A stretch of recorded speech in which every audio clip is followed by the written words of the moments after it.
We're ready. All right. Welcome to the Thursday, May 22nd, Peninsula Clean Energy Board of Directors meeting. We're going to go ahead and start this off with a call to order and a roll call. Actually, before the roll call, can we do some swearing in? Oh, yeah, we're going to do swearing in to do. All right, let's get that. All right, hello, everyone. We have two members that we're going to be swearing in, so if you both, Lisa Diaz-Nash and Jasmine Sharma wouldn't mind standing up for me. And I think you all have this lovely piece of paper. Okay. What I'm gonna have you do is raise your right hand, and then I will read a line, and then you can read it back to me, if that works, okay? That works. I, insert your name, do solemnly swear or affirm that I will support and defend the Constitution of the United States and the Constitution of the State of California against all enemies, foreign and domestic. I, Lisa Diaz-Nash, do solemnly swear or affirm that I will support and defend the Constitution of the United States and the Constitution of the State of California against all enemies, foreign and domestic.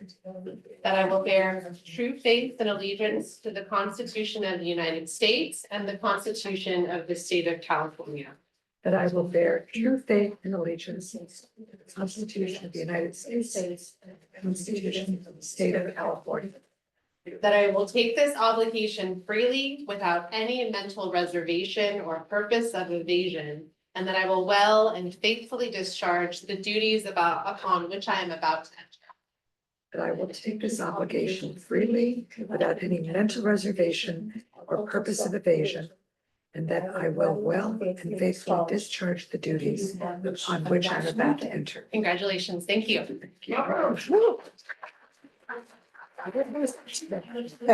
I'll sign it and then you can, okay, thank you. Welcome, everyone. All right, so now we will move on to the roll call.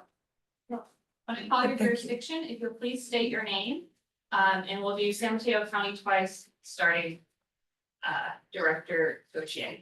San Mateo County. Lisa Gaucher. You, San Mateo County. Justine Sharma. You, Atherton. Rick DeGolia. You, Belmont. Tom McCune. Brisbane. Colleen Mackin. Burlingame. Donna Colton. Colma. Here's results. Daly City. Magdalene. East Palo Alto. Carter from Maine. Boston City. Acton Bay. Hillsborough. Leslie Ragsdale, Los Banos. Menlo Park. Betsy Nash. Millbrae. Pacifica. Christine Bowles. Tola Valley. Craig Taylor. Redwood City. San Bruno. Marty Medina. San Carlos. San Mateo. Lisa Diaz-Nash. South San Francisco. James Coleman. And Woodside. Okay, thank you, and we have a quorum. All right, thank you. We have no request for participation under 82.449, correct? Correct. We do have one director who's participating remotely from New York, but they're at Okay. the agenda. Director Ragsdale. Correct. All right, we're gonna move to public comment. This item is reserved for people who would like to speak on something that is not on our regular agenda today. Nellie, did we have anyone, and as you know, because it's public comment, we cannot respond, but we would potentially take it up at a later meeting. Nellie, we have someone online, something to comment? Yes, we do. David Morrow should be popping up on the screen here in a second. Okay. Mr. Morrow, where are you? Are you online? Oh, he's online. Okay, Mr. Morrow, please. Good evening, everyone. Want to say it's good to be here again once again. Sorry I couldn't be there in person because I am actually at home celebrating an anniversary tonight. But anyway, besides that, I just want to say that I did attend the Cal CCA conference down in Irvine, California, and it was very well attended. I think it was like over 900 attendees.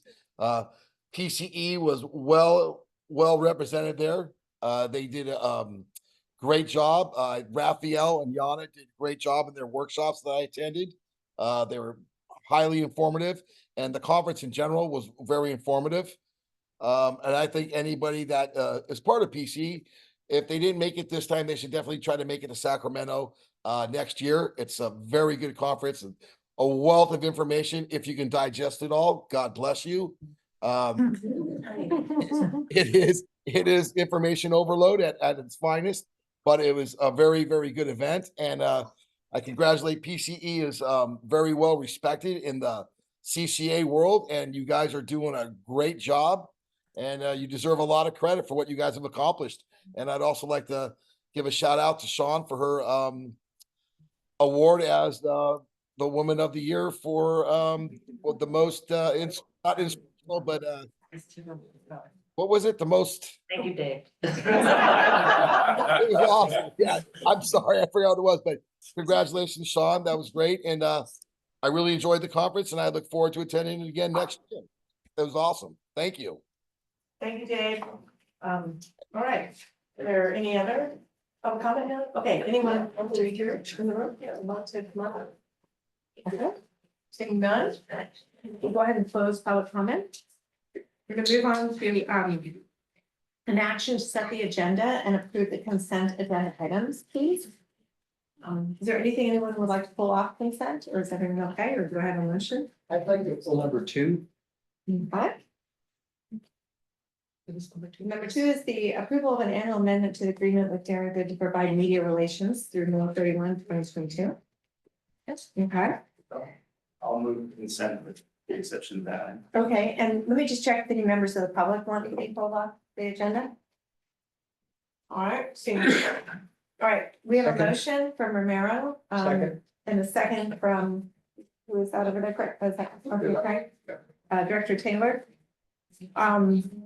Can I have a roll call vote, please? San Mateo County, Yes. San Mateo County, Yes. Atherton, Yes. Belmont, Yes. Brisbane, Yes. Burlingame, Yes. Colma, Yes. Daly City, Yes. East Palo Alto, Yes. Foster City, Half Moon Bay, Hillsborough, Yes. Los Llanos, Menlo Park, Yes. Mill Bright, Pacifica, Yes.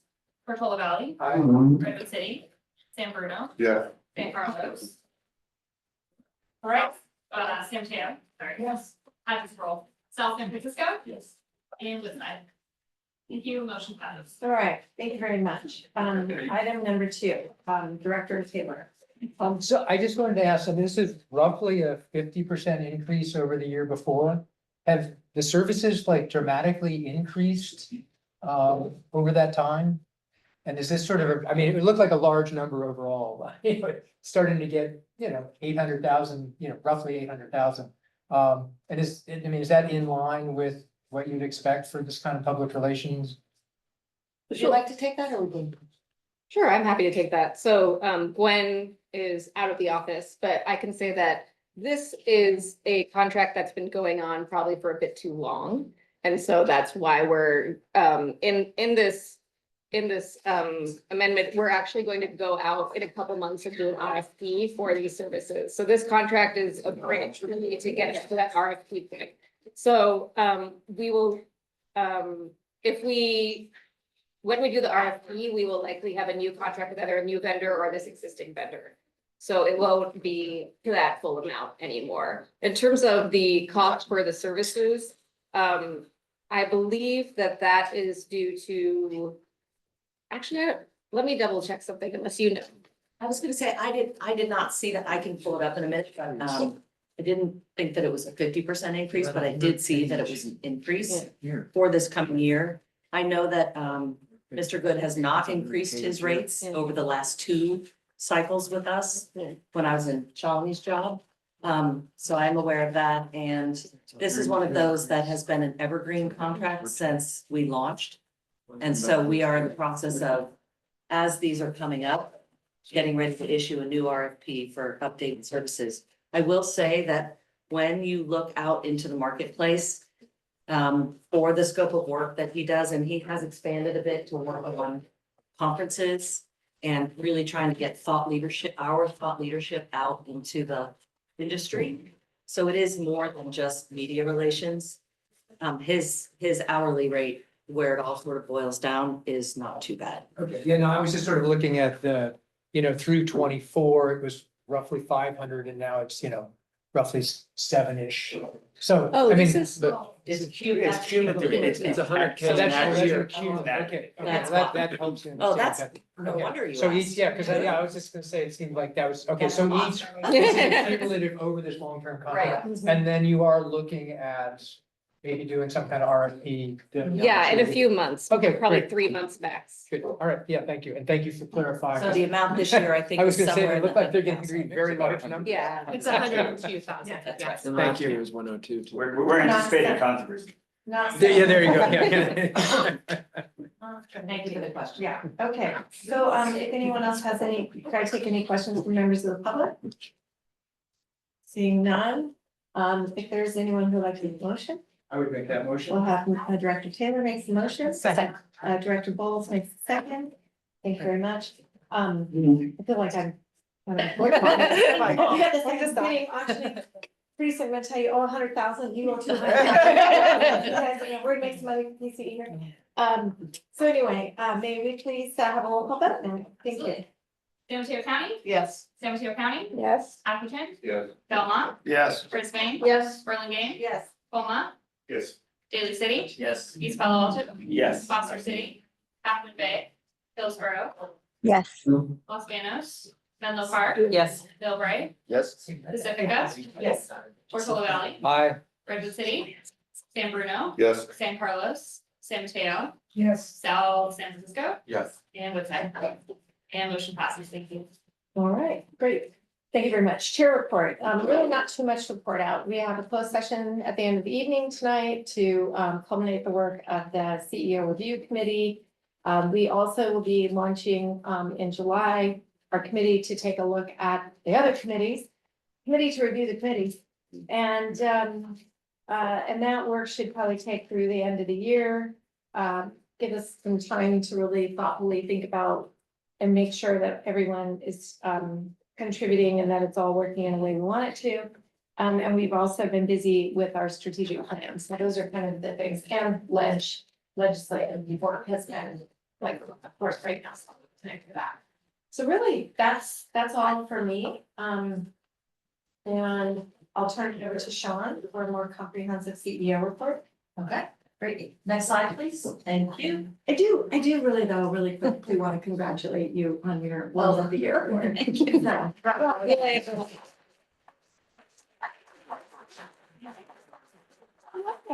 So let me be clear.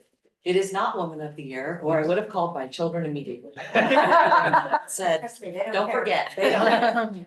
It is there's a class of women in Silicon Valley. It is 2025 Woman of Influence. So I was nominated by some peers in the South Bay, which really is the best part of all. And so unfortunately, I'm gonna miss the next meeting because it's the awards dinner. Shawnee will be ably stepping in my place, but thank you. You're very welcome. Appreciate it. That's exciting. It's very, I have to we're buy very it. proud of it. Woman of influence sounds. We consider it Woman of the Year. And Donna is Woman of the Year, you know, I mean, we've got it all going. That's true. That is true. It's a big year for Peninsula Clean Energy Peninsula Clean Women. Energy, Women of the Year, Yeah. Woman of the Year for Assembly District 21. Yeah, that's a big one. That happened Yeah. in March, right? Yep.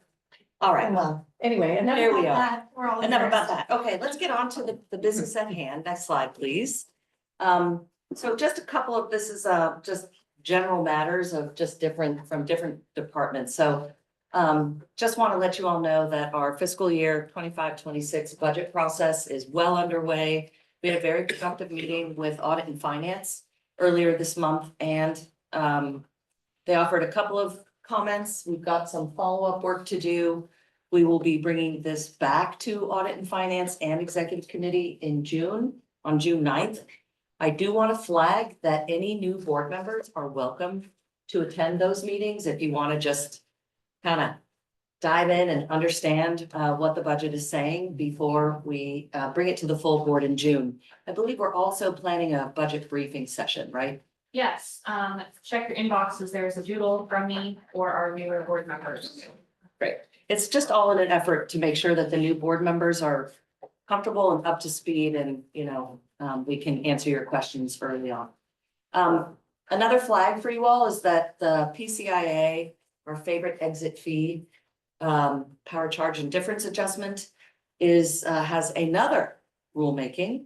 There is a track one, which is, sort of an immediate decision that may actually be, pushed out. I'm not sure what the current status is on that, but potentially that affects our upcoming 2026 PCIA. And track two is a longer term look at how PCIA works, what the market benchmark is doing, and potential for long-term kind of recalibration of how that works. The headline here for everyone to understand is that we are definitely looking at some PCIA negative impacts for us, headwinds, that will definitely affect our budget in 27 and 28 primarily. So Nick will have more to say about that later, just flagging that. When you're running the place. Yeah, it's really why we do hold on to a fair bit of cash in our reserve account so that we can weather those literal storms and continue to offer competitive rates to our customers. So that's coming up. And next is to let you know that you may recall that the board adopted energy risk management policies that were quite extensive in November of last year. So one of our efforts this coming year and into next year will be to then expand that out to integrate that into a full enterprise risk management policy. To our knowledge, no other CCA has done that, but we have grown so much over the last couple of years. We just feel like it's the prudent thing to do to really, really then just deepen our maturity and the way we do things. So that'll be legal, cybersecurity, regulatory, reputational, PR risk, all these different things will wrap around that energy risk management. So that's a big piece in Nick's shop, coming up. Near term, letting you know that the Pacifica Community Center GovPV project went live. Congratulations to Rob and team. Congratulations. Yeah. Saving over $1 million over its 20-year lifetime. Also in programs, they will be issuing 2 RFPs coming up. One is for our third tranche of GovPV, looking at sort of how we're going to now serve the next round of customers under the net billing tariff structure, which is different than NEM 2. One little thing that we are really watching is what the investment tax credit is doing, which may affect when and how we get started with GovPV 3. So it's just one of those we're having to navigate some waters here. And then we're also going to be issuing an RFP for our residential solar plus storage program. Some of the original board members may recall this as Power on Peninsula. And so this is the reboot and massive improvement on that program. Also want to just flag for you, originally we thought that the July meeting would be canceled. We have this window right now where the Chinese tariff dropped to 30%, down from 145. So we're pushing the go Take button, advantage. which means we've got some power resource contracts coming in July. We are hoping to take August off, but that is TBD, so. Question, is there going to be a presentation to the board on the residential storage and solar program, the way it's being restructured? Absolutely. Because I think that everybody on the board would be very interested. You bet, sure. It's all been part of that package, but it gets lost in the shuffle, I think, so sure, no problem. Yes. Sean, actually, I want to refer to CC Power, if I may, just a couple things in there. One, a wind demonstration project that you're having Camp Mather also, that's the second item, but wind demonstration, and I thought that was kind of taken off the table by the current administration. Has something changed? That has been trying to survive, and the prospects are not looking good. Okay, So the most recent decision by the joint CCAs is that we are not going to move forward with putting a deposit down. That's typically the role of the developer. They wanted CCAs to come in and have some capital for that, and the decision is just based on everything that's going on in the federal administration. That's not money well spent for us. So it's likely that that project will die or at least be delayed for quite a while. okay. And the last one, you're gonna have a tour of Hetch Hetchy hydro facilities. at your meeting, Camp Mountain. And there's been a show, I'd recommend anybody on the board interested in energy, PBS series called Energy Switch. The most recent episode of that dealt with hydropower, large hydro. And one of the things that came out is that it's not anticipated nationwide to have a lot of additional hydro, but more revamping of existing. They said the turbines can be replaced, and in some cases, they can extremely accelerate the amount of energy produced. So I would love for you, on behalf of all the Hetch Hetchy water customers of San Francisco, to also find out. I don't really want to pay for it, but I'd love to see them consider redoing those turbines. And they also, they mentioned, the last part is, problems always been migration of the fish, and the new turbines are like a tunnel in the middle, so the fish can go right through. So I think they're planning a tour, and I can find out if that might be open to other folks on governing boards, and if you have interest, I can get back to Is it them. cost effective? It is Clean Power San Francisco. It's San Francisco Public Utilities Commission, owns that facility. Great. I like all the field trips. Yeah. So Leslie Ragsdale and I both sit on the BOSCA board, and June 17th and 18th, at least there is a tour for BOSCA members. A 2-day tour of the whole Hetch Hetchy system, which I will be going over. I think we're about once a year. I think we're also trying to put one together for the resource management and climate protection and retail. Yes. Okay, so let's see if we can connect those dots for you. Okay, if there's nothing else, we're gonna turn it over briefly to Mark, who will provide a state legislative update and then a brief federal. Thank you very much. These are, as you probably know, busy times in both Sacramento and Washington. And tomorrow is a particularly important day for the California legislative calendar. It is the suspense calendars being heard in both the Senate and the Assembly. That is where both bills that have a monetary component go to live or die. If they are passed off the suspense calendar tomorrow, they will be voted on the floor of their respective House in the following couple of weeks. And if they are not voted off that calendar, that is probably it for those bills for the year. Just to hit on a few legislative highlights, a lot of the bills that we are following are on the suspense calendar. SB 540, which we discussed at the board meeting last month, was passed out of the Judiciary Committee since we last met by a vote of 11-0. But it is now on the suspense calendar. It could be amended at that hearing, prior to that hearing, and or it could be passed off and then amended at a floor vote. So we are continuing to watch that. Stay tuned. Next I have their AB 942.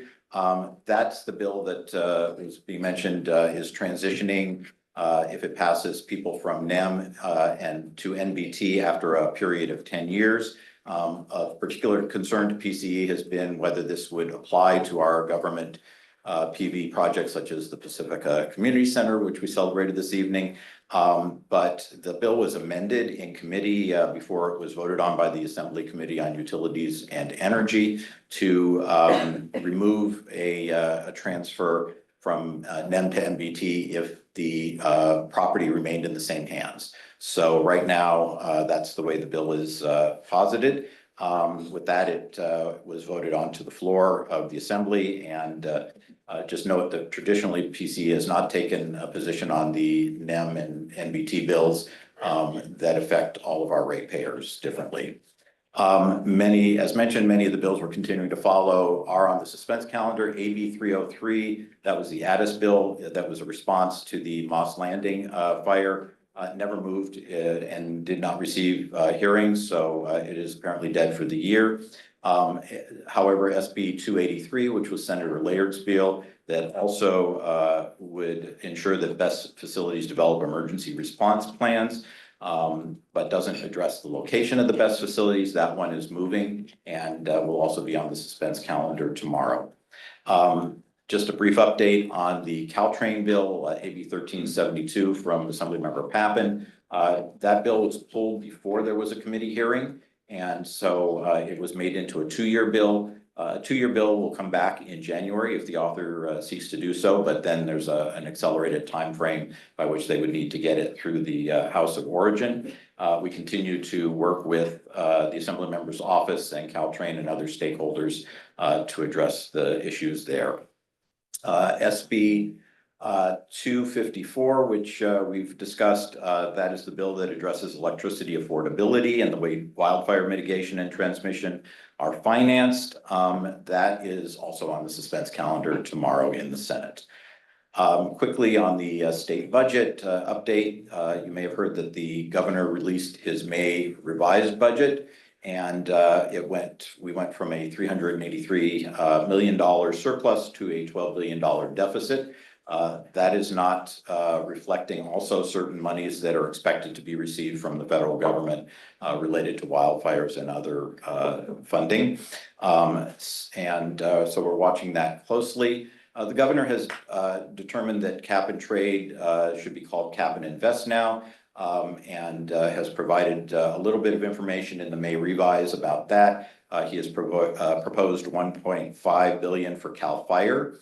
And that number would grow to $1.9 billion.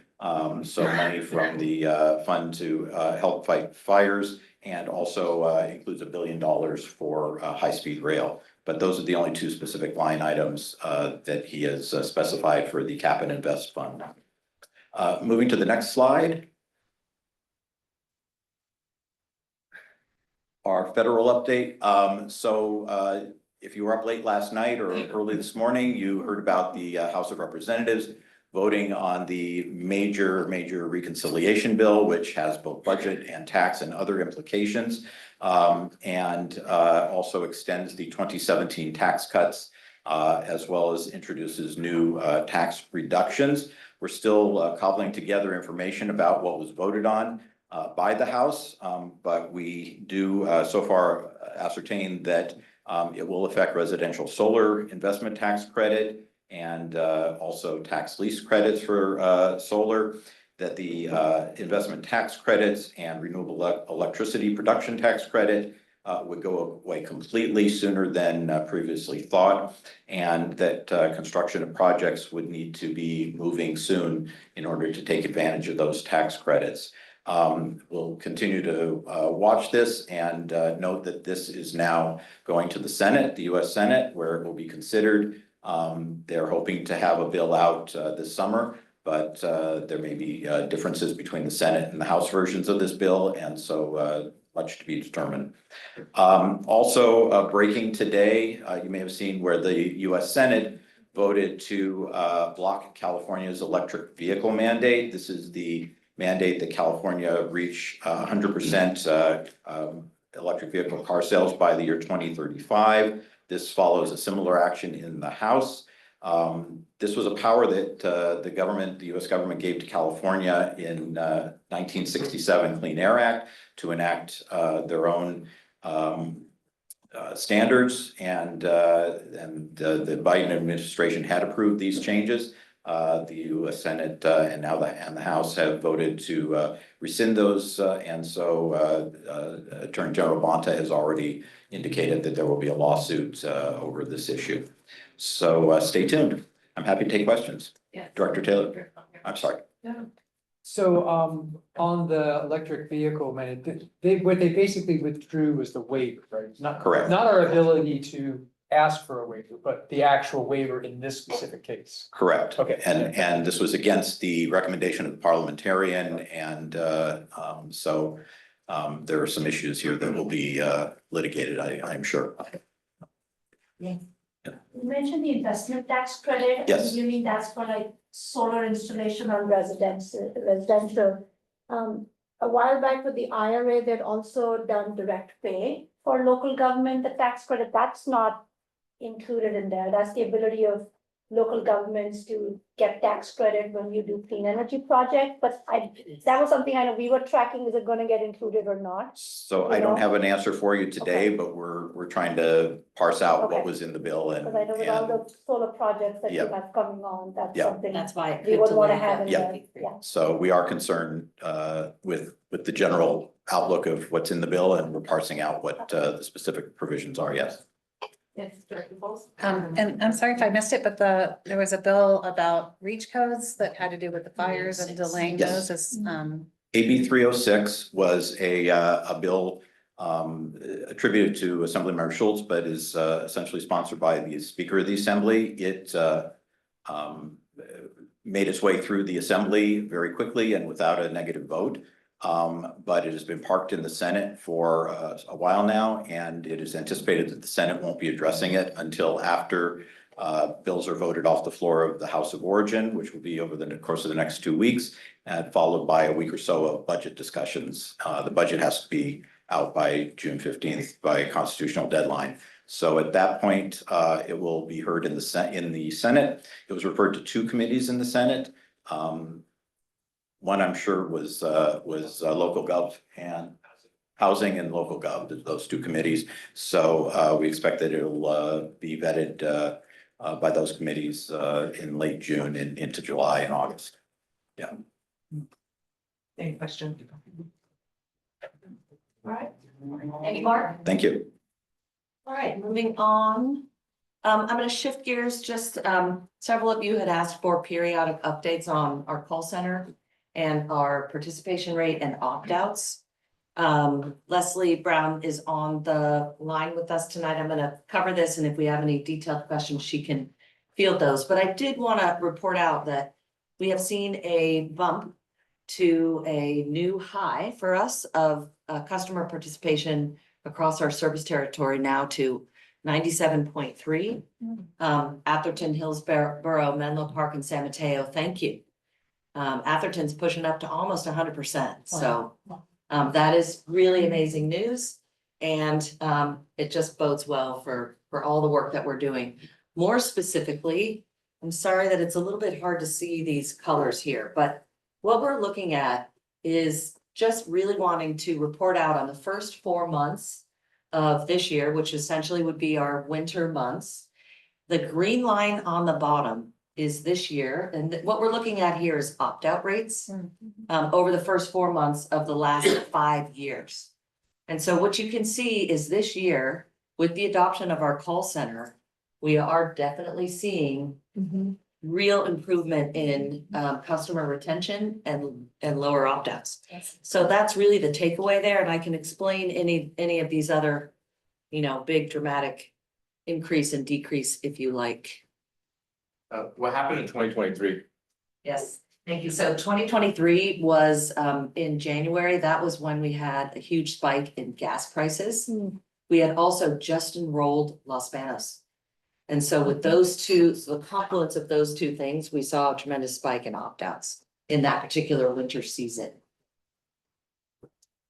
John, I want to make sure you can read this chart. When you say number of opt-outs on the left, that is just in plain numbers, right? 150, 200. Correct. So on average, we have about 5,000 customers that churn each month. So that is mostly people who are moving out and moving in. When people move in, they're automatically enrolled, they receive the notices, etc. A very small percent, like it's like 3% or less, maybe even 2% of that total monthly number is actual people opting out of our program. So it represents, maybe 50 opt-outs a month that we receive. For a while, that was really focused in Los Banos. You can see some of that uptick in the red line there. And then, once they were enrolled, they understood what we were doing. We managed to sort of stem that tide of opt-outs. So really, it's just wanting to show you all what's up with the opt-outs, and the call center is doing a great job. Well, and increased discount. I mean, True that as for the well. last year, we've dramatically changed That's the right. amount in the discount. Yes. Director Market? Just a question, and I don't know if you have an answer for it. When somebody moves into the area, they need their power turned on, they're gonna sign up with PG&E. Do we know, does PG&E go, hey, you could opt out of PCE and we could offer you blah, blah, blah, blah, blah? By law, they're not allowed to do that. Okay. Right. That's against the law, and they used to. But we don't have evidence that they're doing a lot of that. 97%.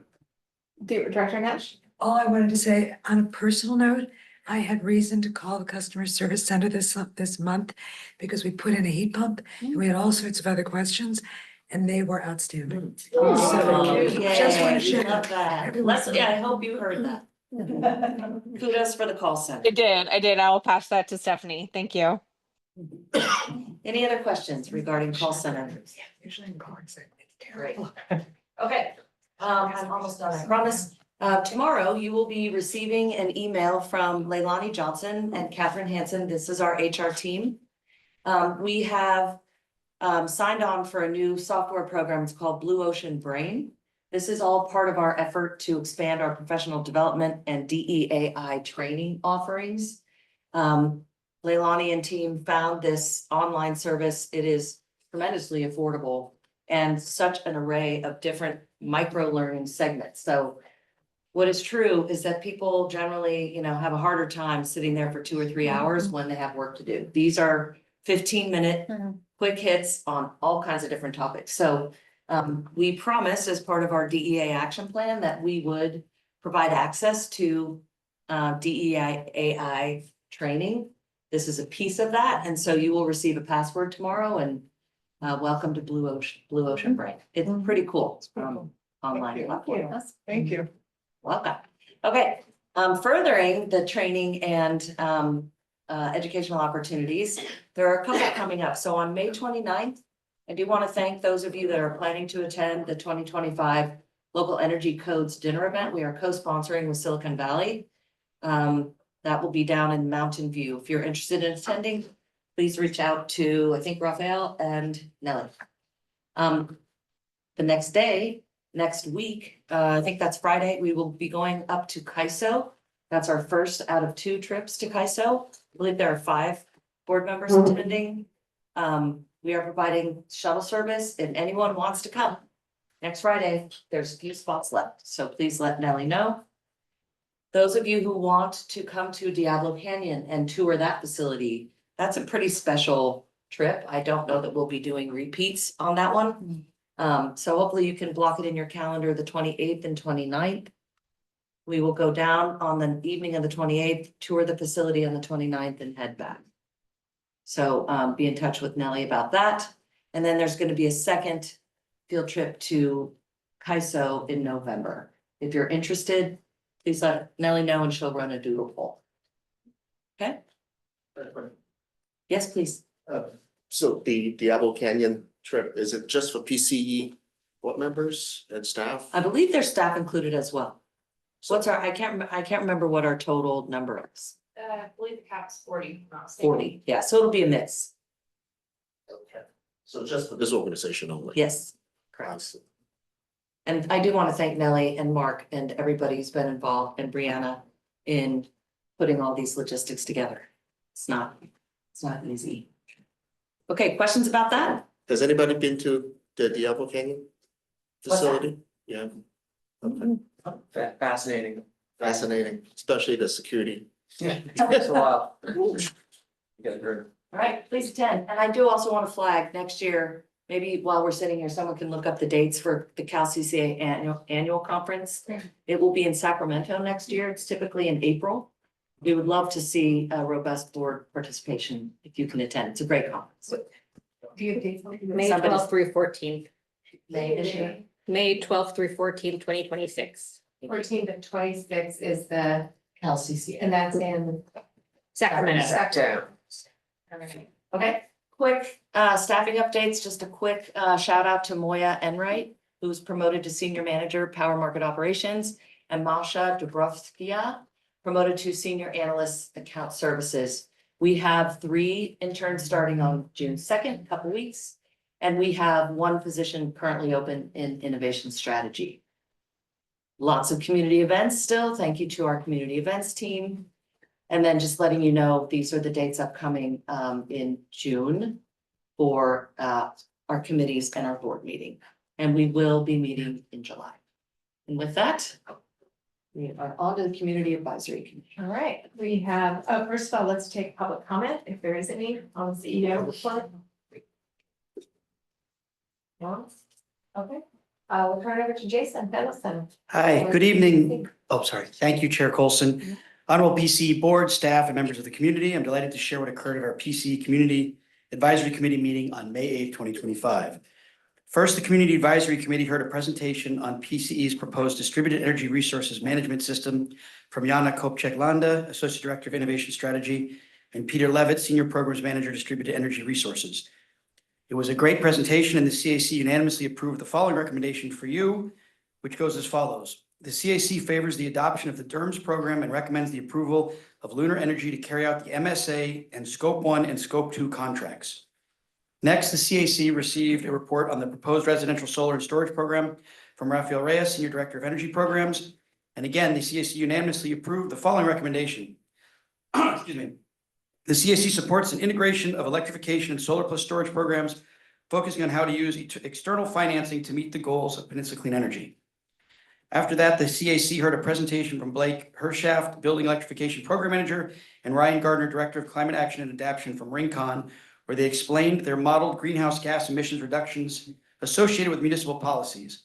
It was a fabulous presentation, and I would encourage each of you to take these models back to your jurisdictions to help aid in determining your policies on how to further model and decide the best course of action to reduce greenhouse gas emissions for your communities. Next, the CAC heard a report from Kirsten Andrew Swin, Associate Director of Community Relations and Climate Equity, announcing the wonderful new web pages about the PCE Home Upgrade Services Program and reporting that the new PCE e-bike program had been launched. We also heard reports from our working groups, including on the CAC Strategic Planning from Robert Whitehair, Building Electrification Working Group from John McKenna, and the Transportation Electrification Program from Remy Tan. I appreciate your time and look forward to answering any of your questions. But again, I would encourage you all to look at the wonderful models that you guys have been putting together for your communities on how to reduce greenhouse gas emissions and how the policies play out. I think those are available for your use going forward. And it was incredibly informative to our group. We appreciate very much the staff presented that to us. Does anyone have questions for CAC? All right, any members of the public? Okay, great. Thank you. Thank you. Thank you very much. All right, moving on to item number 7, which is an action item. This is the appointment of our executive committee and our audit and finance committees. So there will be 3 new appointments to the executive committee. So that committee will consist now of, assuming it's approved today, Lisa Gaucher from representing the County of San Mateo, Rick DeWillia, past chair, Colleen Mackin, Donna Colson, Leslie Ragsdale has agreed to move from audit and finance over to executive committee. Betsy Nash, Anders Fung, Milbrae Marty Medina, vice chair, and Adam Lorraine has agreed to come on to the committee as well, the city of San Mateo. Audit and finance would have 2 new appointments. We have remaining and continuing, Carlos, who will hopefully continue to chair. I'll continue to work on that committee. Tom McCune has, and we will have, Michael Amabel, the mayor of Los Banos, has agreed to join us, and Elmar Martinez Sabolas has agreed. Elmar has agreed to join us from Redwood City. Does anyone have questions or? I move approval. Okay, we have a motion. We have a motion by Director DeGolia, second by Director Taylor. Can I have a roll call vote? Or we should probably take public comment first. Is there anyone in the public who would like to comment about this matter? All right. Motion, then we have a motion on the table. May I get a roll call vote, please? San Mateo County, Yes. San Mateo County. Did we get a second? Yes. We did. We had a second by Director. Apologize, I didn't. No worries. It's okay. Atherton, Yes. Belmont, Yes. Brisbane. Yes. Burlingame, Yes. Beaumont, Yes. Daly City, Yes. East Palo Alto, Yes. Foster City, Aquin, Hillsborough, Yes. Los Llanos, Menlo Park, Yes. Millbrae, Aye. Pacifica, Yes. Portola Valley, Aye. Redwood City, San Bruno, Yes. San Carlos, San Mateo, Yes. South San Francisco, Yes. Woodside. Motion carries. Fantastic. Thank you all. All right, moving to item number 8, which is an approval of a resolution delegating authority to the CEO to execute an energy storage services agreement for the Wright Battery Energy Storage System with Stellar Wright BESS LLC. Yes. Yeah, Finally. I'm gonna kick myself. This is gonna be, yeah, this will be kicked off by Sean, and we'll have Roy and Sarah will also join us, and it looks like Talon Touche from Stella. Great. So I'm just gonna be very brief and say, for those of you who are new, I do want to stop and say this is an important moment.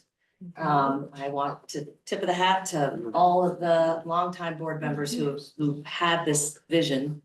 What this represents tonight is really what we would call phase two of a solar project that was launched back in 2019, I believe, 200 megawatts just outside the city of Los Banos.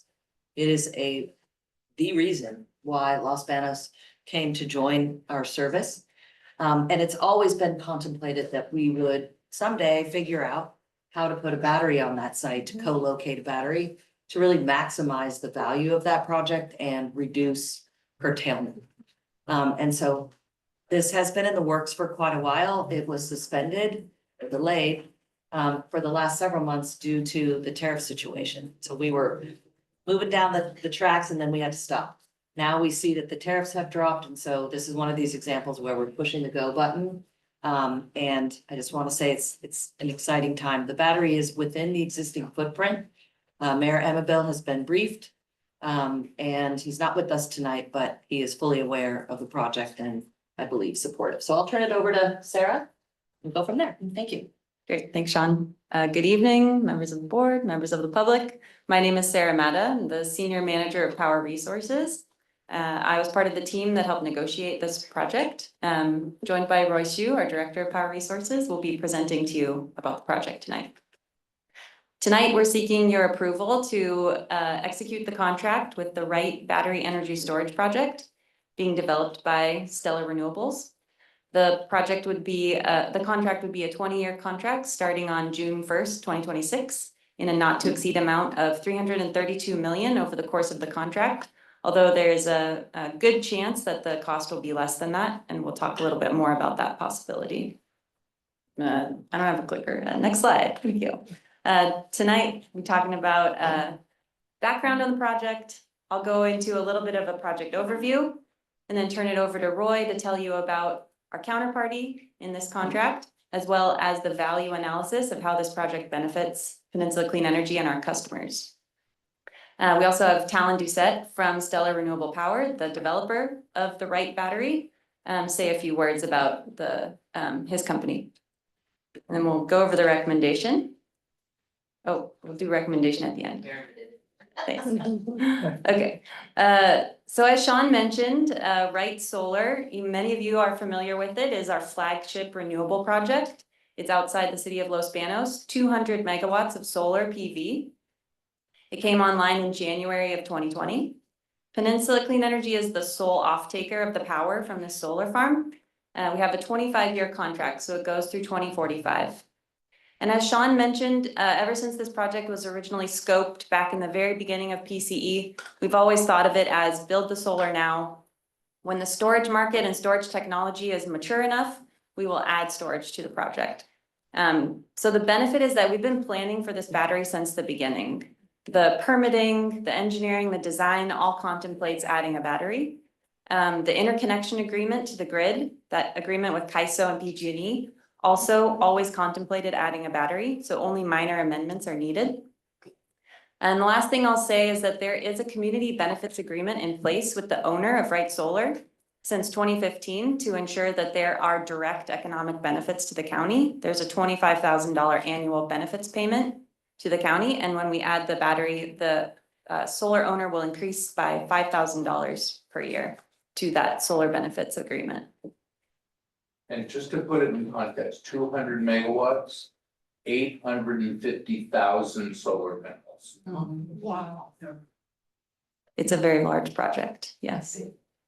Okay, so this slide gives some key features of the project. We'll go into a little more detail on some of these in future slides. The upstream owner of this project is an investment company called KKR, and one of their subsidiaries, the Global Atlantic Financial Group. The developer is Stellar Renewable Power, which is again another subsidiary of Global Atlantic. As we mentioned, the project, you can see the project map on the right there, just outside the city of Los Banos. This is a storage project and the technology is lithium ion. And we'll talk more about some safety considerations that are being worked into the design and engineering for the project. This is an 80 megawatt battery with a 4-hour duration. This will be, if approved, Peninsula Clean Energy's largest battery in our portfolio. We're contemplating a 20-year term starting in June 2026 with the not to exceed amount 332 million. And just a note on this project, this is unique amongst our portfolio and it's actually a little bit rare in California, adding a battery to an existing solar plant. You'd think it would be, I mean, it's a great idea, but people don't usually think of it from the beginning. And so it's difficult to do. But since this project has thought about it from the beginning, we're able to do it. And this means we're sort of in a relationship with the project owner of Wright Solar. They want to build the battery. The only people they can sell it to is us. We want to build a battery. The only people we can buy it from is them. This adds a unique spin to the negotiation and Roy will talk a little bit more about that. Okay, so the footprint, as Sean mentioned, the battery is located entirely, battery star got dropped off of this graph. Sorry. More quick, yeah. Animations, okay, there's the battery, right on the solar plant. All those little dark gray boxes are solar panels or, large arrays of multiple solar panels. So you can see the battery entirely contained within the solar project. There's no environmental impact due to adding this battery because it's going to be placed within a site that's already fully developed. There are routine temporary impacts due to construction, as with any project, noise, dust, like that. As we mentioned, there's only minor modification needed to the conditional use permit, and that is filed and I think approved by the county. The conditional use permit modification has been approved. And there's no additional CEQA required because the battery was included in the original CEQA analysis. And Roy's bringing up a map in the back if anyone wants to look more closely at the map after this. All right, the project will be constructed using a project labor agreement. We're estimating 60 to 90 construction jobs will be created during the construction phase and 5 to 10 permanent jobs, that's a mix of full-time and part-time, jobs will be created during the operations phase. And a bit more on safety. Safety is the highest priority for both Stellar, the developer, and Peninsula Clean Energy. Peninsula Clean Energy requires that the project has a battery-specific safety plan. Sorry, BESS stands for Battery Energy Storage System. So there'll be a battery-specific safety plan. It's going to be set by the most up-to-date safety standards and all in accordance with the National Fire Protection Agency standards. That safety plan and the project plan will be submitted to and approved by the Merced County Fire Department. In terms of the engineering, the battery will be constructed in separate modular containers. This is industry best practice for grid batteries. They have their own dedicated fire suppression systems in each one. And as I said, they're industry standard for safety and fire suppression. And the battery chemistry will use a form of lithium called lithium iron phosphate. This is the best practice for utility scale batteries. It's known for its safety and resistance to fire. I think that's all I have. I'm going to turn it over to Roy now to talk about the value of the project. Thank you. Thank you, Sarah. Good evening. Roy Hsu, Senior Director of Power Resources. So this section talks about the value of Wright BESS. It has some very unique attributes and that can greatly enhance the performance of Wright Solar. And it also helps us with compliance. So I will start with the top. It's a local project, as Sean mentioned. Wright Solar is our flagship project. And it has a deep connection to the city of Los Banos. We're adding a battery to it. So we consider it a local project. Number two, so the project will help us to meet 2026 midterm reliability compliance. And there is definitely a shortage in the market for 2026 COD MTR resource. So this is a very rare find, and it just happens that we talked to Stellar about 6-7 months ago and started this discussion and able to find this resource to help us to meet 2026 MTR. Number 3 and number 4 are sort of connected, and I'll show a graph on the next 2 slides to demonstrate that, but it helps us to reduce solar curtailment at Wright. And you also increase capacity, annual capacity to the grid during peak hours. As any battery would do, it creates this charging and discharging arbitrage for us to take advantage of in the market, which helps to reduce cost. And then number 6, number 7 are reliability related products that we'll be also getting from the Wright battery. So this is a graph showing the solar production from Wright Solar when there's only solar, which is the current state. Yellow under the graph means, and the curve means solar production, and the red means the solar production that gets curtailed. And when we say curtailed, it means that the grid wants it to stop generating, or we don't feel like it's economical for the solar project to generate during those hours, primarily because the market is overwhelmed with solar production during those hours, and the price in the market goes negative. And we will be paying a grid to take the solar energy. And therefore, these energy are sort of just, the capacity, its capability is being reduced intentionally to avoid a negative impact on cost.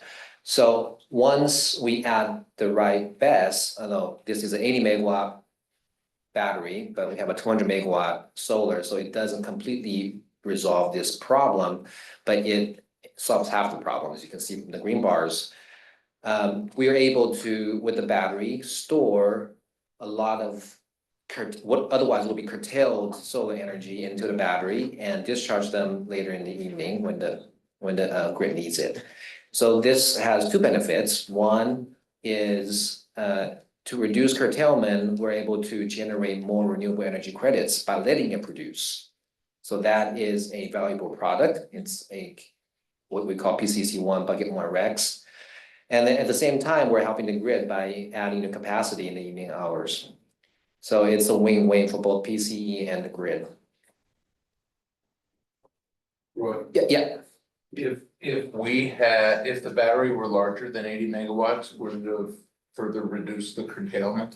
You would, and so the constraint here is that the initial, when Sarah talked about the battery was contemplated in the very beginning, the permitting document, the interconnection document, and the limitation of the POI only accommodates 80 megawatts. And so it's not that we don't want to build more. All the solar plus storage contracts we're negotiating now are all 1-to-1 ratio, if not more. So this is just a limiting factor because of how it's designed initially. Yes, we would benefit more. Designed in the contract? Designed when the project was initially designed, I believe in 2015, and you filed permitting with the county, you filed a connection with ISO, all of that only contemplated 80 megawatts. So it is not, there's a chance that we can add more battery in the future, but you just have to go through all that process again. Okay. So all of that value comes at a price, and because of the confidential nature of the price information, we can't discuss the exact pricing, but I believe Jen has distributed a redacted version of the contract to all of you. Please feel free to take a look at it and then let us know if you have any questions. But in a nutshell, we are paying for the 80 megawatts of storage products, that all the values that I just went over, at a fixed $1 per kilowatt month rate with no escalation for 20 years. Now, the negotiation has been challenging because of the tariff situation. It changes almost every other week, and we just have to adjust our discussion around that as it goes. But the general structure is that there is a risk sharing mechanism, both contemplating the import tariff and the uncertainties on the tax credits, which Mark mentioned earlier, is still changing. And so there is an adjustment in place built into a contract with predetermined formulas, but everything is capped at a not to exceed amount or not to exceed price. So our exposure will be capped. Because we did not do an RFP on this contract, and due to the unique nature that Sarah just mentioned, because there's only one seller, one buyer, we did a lot of benchmarking against projects that we previously contracted, standalone storage, which we signed 2 of them last year. And compared to projects that were offered into our 2024 RFO, as well as standalone storage project and solo storage projects that we're negotiating right now, that we might take to the board for approval in July. So the conclusion is Wright BESS is competitively priced and has very unique values to PCE. Especially given the 2026 MTR benefit, as well as and solving the Wright BESS performance problem in terms of curtailment. So with those benefits and the price was negotiated, it's we believe it's a good deal for PCE. Okay, this is really an opportunity to introduce our long-term partner in this project, as well as in Wright Solar. Stellar just took over the operator role for Wright Solar since January 1st of this year. And they're doing a great job managing that project. And they will be the developer and operator for the Wright BESS project. And this, so let me, this is complicated, but this is the ownership. This is where we're dealing with on the other side of the deal. So I want to make sure that we all understand the upstream owner of these projects. They share the common upstream ownership. KKR is a big investment firm who has invested over $5 billion in asset-based financing investment over the last 5-6 years. And they invest through this a series of portfolio company under KKR, one of which is Global Atlantic, and that is an insurance company. And they invest in renewable assets, high yield investment, renewable projects to support their financial products. And this is pretty typical that we have a funding company at the top, and then that holds asset-owned companies, which owns the renewable assets. So that's the case for Wright Solar and Wright BESS. And Wright BESS, Stellar comes in here, will be the counterparty to this contract. And we have Talon Doucette here to introduce our hopefully long-term partner on this project.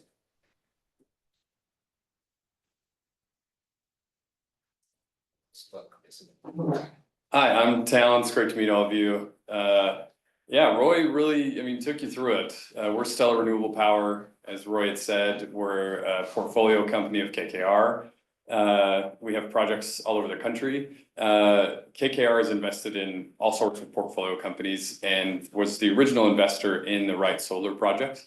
And as Roy had said, all of those projects that were under that previous company that built lots of projects also has been all moved under our asset management arm. And so it's kind of awesome. We get to work with Roy and his team on both sides of the deal, right? So on this, call it the procurement side, and then also on the asset management side. And we, like I said, we do own these projects long-term. Our ultimate parent here is KKR, but these projects sit on the balance sheet of Global Atlantic. And they want to hold these long-term, right? They, as Roy had said, they benefit their financial projects, their financial products. And so, yeah, so I'm happy to take any questions that you'd like. But like I said, we're really excited about the opportunity and to be here. And I think everybody here is just crazy nice, by the way. That's really awesome. But I did want to give a shout out to your team. They've been amazing through this process. They've had to deal with the knucklehead that is Talon through this whole project. But I mean, as we saw, changes to the IRA, a new administration change, and all of these tariffs, Roy had to get these annoying, late calls from me saying, hey, things are upside down. And so we really appreciate the efforts that they've done to help us, really move through this. And probably the craziest part really is we got this 90-day pause on that 145% tariff. And me and Roy were on the phone, we're like, we're back, and it was really exciting. But a giant shout out to your team. Obviously, it sounds like your call center's killing it too.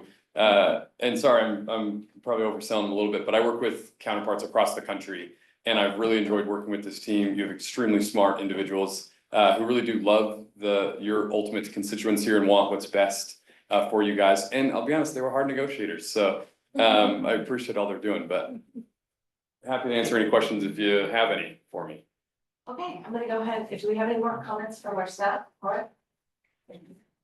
No, we can move on to the recommendation, Okay. which I won't repeat. Sarah went over that. Okay, go ahead and make the recommendation. I'm gonna open it up for questions, public comment, and then the motion. Sure. The recommendation is to approve resolution delegating authority to Chief Executive Officer to execute an energy storage service agreement for the Wright Battery Energy Storage System with Stellar Wright BESS LLC with a delivery term of 20 years starting at the commercial operation day on or about June 1st, 2026, an amount not to exceed $332 million. Okay, and I just wanna sort of say one quick little word comment here, which is, so when, there's just very few of us, I think 3, that were here at the very beginning, Rick, Marty, and I. And I remember when this deal came up in the first place, and the staff started working on it.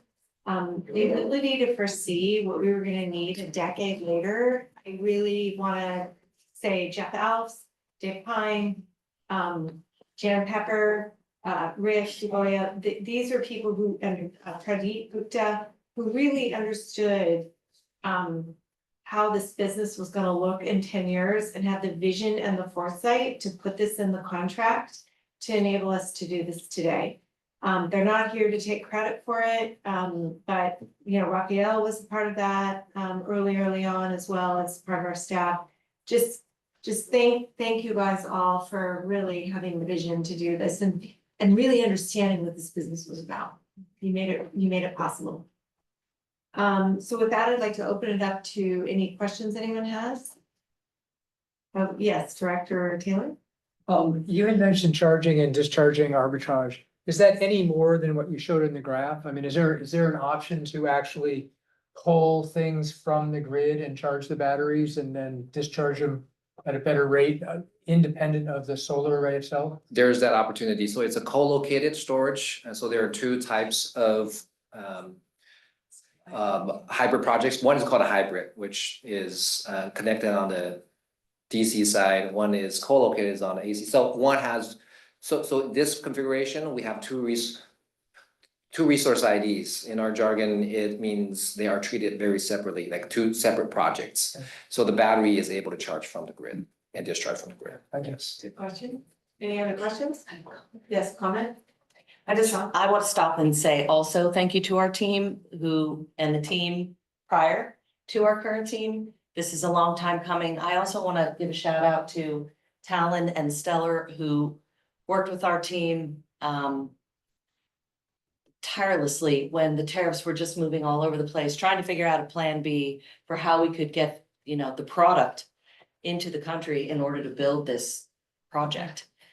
So I really do want to say thank you for all the creative thinking. We were able to shift back and just go direct through China, but I do want to just thank you for all your effort to get this done. Yes, Director Romero.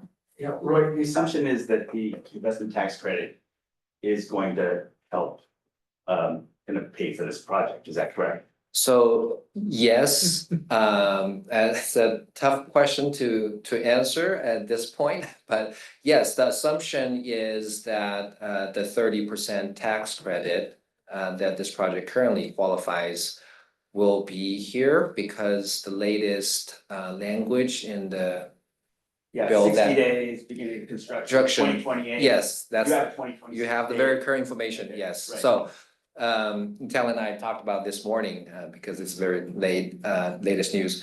Yes, so the project's start of construction day right now is October 1st. And it could potentially move up. And we don't know how start of construction is going to be defined in the term, but if any project has a chance of preserving the ITC in this uncertainty, I think this project has the best shot of preserving the ITC. And there is a mechanism in the contract that can adjust depending on where that lands. And there's a price cap beyond which we can just walk away from the So deal. adjust or terminate if. We can, there's the right, above the cap, we have the right to walk away. Yeah, so, yeah, it's not a zero risk, but for this project with the COD by June 2026, which is not 2029, and the chance of starting construction by October 1st, it has a good chance of getting that 100% ITC. Sure. Forgive me, I don't know where my role is here. Forgive me, I'm stepping on toes, You're but fine. I mean, we met this morning on this exact issue. We'll pull, there's no real definition of construction start in what was published last night. And so we're unsure if that's as simple as like sending Roy out there with a shovel, or if it's, something a little more. Placing a little concrete. Which, by the way, he committed to already, so I've got him on record. But I mean, with our construction team and our partners, whatever that definition is, we can get there. Our constraint really is getting the product into the country. So if it means we have to extend our construction timeline, that's okay. We have some limitations around interconnection, but overall, if to meet the ITC, we need to start the construction sooner, we have commitments already there. And the benefit of this too is our construction team is currently building another battery for a different developer, not too far away from this current project. So we have the ability to move them pretty quickly. So hopefully that helps answer that question. Sorry. Yes, Director Taylor. So just to follow, how much political clout does KKNR have with the current administration? Oh my goodness. And you can give me a vague answer, I'm not trying to put you on the spot, but it. This is I thought public. KKNR was originally Canadian, by the way. If that's true, I don't know. I've met 0 Canadians at KKR. No, I have a feeling that there's a strong connection there. I mean, they lean on us for our development and our energy markets expertise, as one of their lead development companies. But yes, I would argue, I mean, they're a multi-billion-dollar company. They have, offices right away from the Hill. So, I don't know if I can speak directly to that, but it feels like they have some real influence.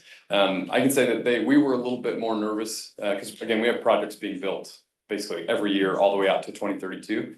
And we got a little nervous for those farther out, and KKR seemed to have a little less fear about, what'll happen to these tax credits, but that's just take that with a grain of salt, but sure.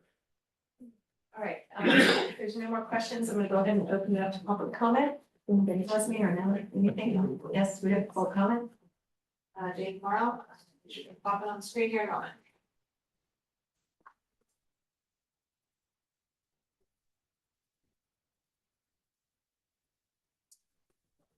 Dave, you're good to go. Yeah, it just takes a while for the me to be a panelist and interconnection going on there. Anyway, I'd like to throw your support to approve this amend this vote to with the Stellar Wright BESS project. This is a typical project that the IBW and our construction team members do all the time. And guys, this is like the epitome of a great project with a project labor agreement and a maintenance agreement. So I'd like to give kudos to KKR, the Stellar developers, and of course the Peninsula Clean Energy staff, Roy and his staff, and the whole staff to pick a project like this and to actually be the developers about this, using organized labor to do these type of projects is greatly appreciated. And my dog seems to think it's a good idea also. Good. Thank you, Dave. Thank you very much. Heartfelt thank you from all the members of the IBW. Thank you. Okay, you're welcome, Dave. Thank you. And thank you for paying attention. Nellie, any others? Okay, anyone here in the room? All right, then can I have a motion? So moved. Okay, Sorry. Craig, you've had enough. You Oh, have to fine. sit down. I know. Greg's so excited. I'm Alright. gonna take from this side of the room. I'd like, okay, we're gonna give Director Gauchier, and then we're gonna give Director Coleman, the motion, the second, if that's okay. Thank you very much, If it and doesn't work, we'll blame you two. the two of you are gonna have to fight it out. We got a few other things you can Is there make a motion motions maker? on. James. Got it. The motion is by Director Gauthier, And second, second Director Coleman. thank you. Okay. San Mateo County, Yes. San Mateo County, Yes. Atherton, Yeah. Belmont, Yes. Brisbane. Yes. Burlingame, Yes. Sorry, why was I conversation? Daly City, Yes. East Palo Alto, Yes. Foster City, Half the Bay, Hillsborough, Yes. Los Banos, Menlo Park, Yes. Millbrae. Aye. Pacifica, Yes. Portola Valley, Aye. Redwood City, San Bruno, Yes. San Carlos, San Mateo, Yes. South San Francisco. Yes. Woodside. Motion carries. Thank you. All right, wonderful, congratulations. All right. $332 million. Yeah. It's a big deal. For you guys, yeah. So what was the size of the Nothing. camera? I know. All right, item number 9. I'm gonna tee this one up, if that's okay. Look at that. Okay. Bringing us back here, this is another really exciting, opportunity for Peninsula Clean Energy. It is not necessarily backward looking, it is forward looking. And so, I do want to say that this, very presentation was brought to executive committee earlier this month. I believe it had a unanimous support to recommend approval. And this really lays the foundation for the distributed energy resource, virtual power plant, all of the advanced energy, interesting stuff that we plan to do that will be articulated through our next strategic plan. So this is step 1, and take it away, Peter. Peter, and Peter, yeah. Yes, good evening, honorable members of the board and members of the public. Excited to be here with you again tonight. My name is Peter Levitt. I'm our senior programs manager for distributed energy resources. And we're here to approve an agreement to contract for a distributed energy resources management system. DERMS is the optimal word that we'll learn and use tonight. I will say that over and over again. So just a fair warning. Let's see. We're going to give you just a little bit of background and context on what a DERMS is, but we'll spend the meat of the discussion talking about how we got to this point, an overview of our proposed partner, Lunar Energy, and the contracting structure.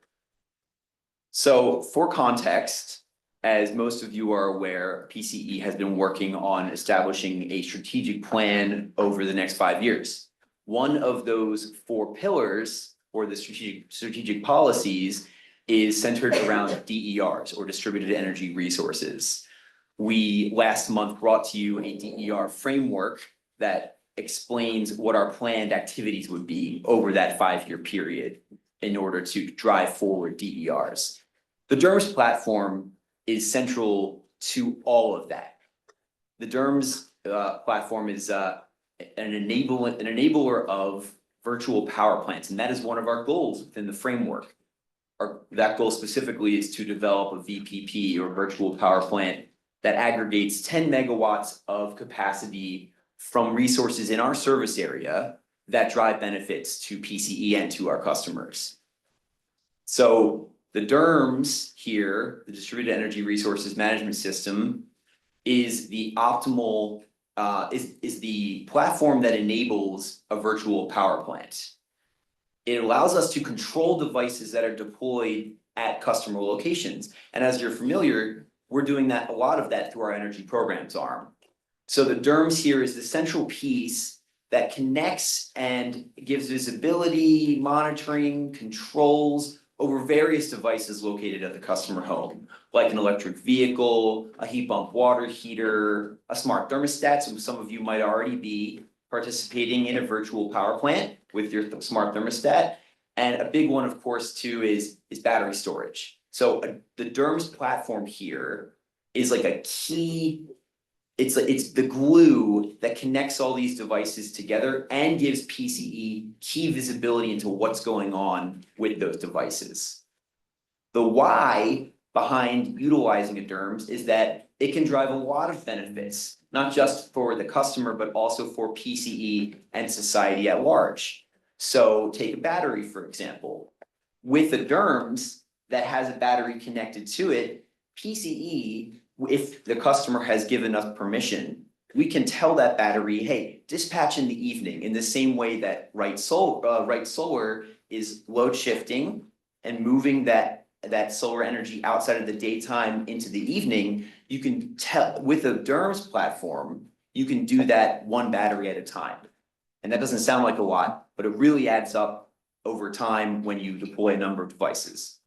Another example of a benefit is resource adequacy. So with a DERMS, you can either reduce PCE's RA obligation, or you can directly meet it. We can buy RA from some of these devices, which is quite innovative. So as I mentioned, we're going to be deploying, we're already deploying a number of devices or measures or appliances to customer locations. And the DERMS is envisioned to capture the ability to deploy and dispatch those devices. In green in each of these boxes are some of the programs we've envisioned as kind of next up to integrate with the DERMS. So we have our solar battery savings program and our Gov PV program. Both of those are deploying batteries that will connect to the DERMS, and PCE will have the control to be able to dispatch those batteries in an optimal way. In addition, we're looking to deploy appliances at residences and public agency facilities, and also fleets, and each of those as well could be managed by this DERMS.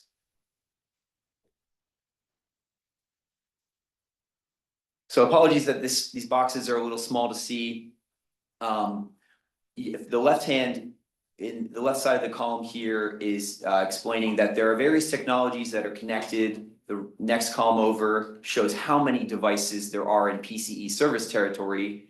So for instance, in San Mateo County, there are over 20,000 solar energy systems. There are over 5,000 batteries, 57,000 electric vehicles. Each of those has a technical capacity, a nameplate capacity. But then for each of those, there's also a shiftable capacity.